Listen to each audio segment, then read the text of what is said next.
The first step in removing the Valvetronic motor is going to be to remove the acoustic cover or vanity cover on the engine. You need to remove screws 1 and 3 and release the oil cap, and you're going to lift off the vanity cover. You do have to remove the microfilter housing,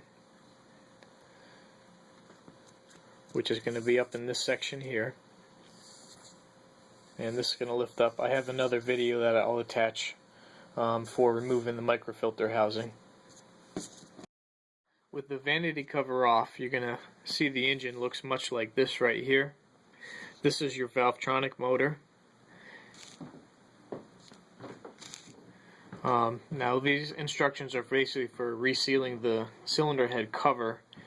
They didn't have a separate instruction, but this is part of it. You're going to detach the plug on the VVT sensor, which is right on the end, and you're going to remove the 2 coils from each side.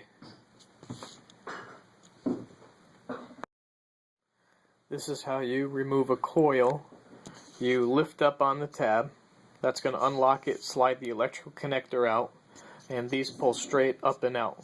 They can be in with some tension, so you might have to wiggle them free or use a screwdriver to pry on the end just to pop them up and out.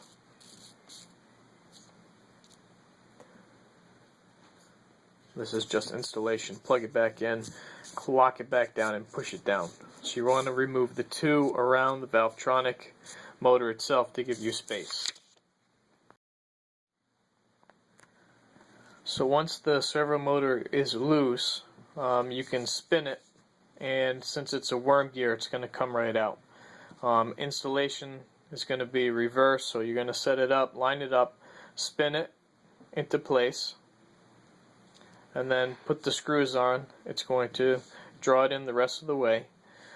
Plug in the electrical connector. Make sure after you do this, you don't want to just go ahead and start the engine.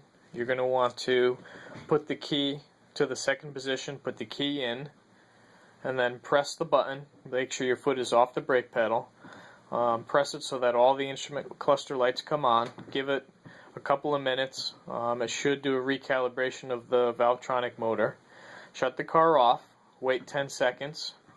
I'd repeat it again. I'd just press the start-stop button once and then twice, so all the instrument cluster lights come on without the vehicle running, and then give it about 30 seconds, and then shut the car off, wait about 10 seconds, and then go ahead and start.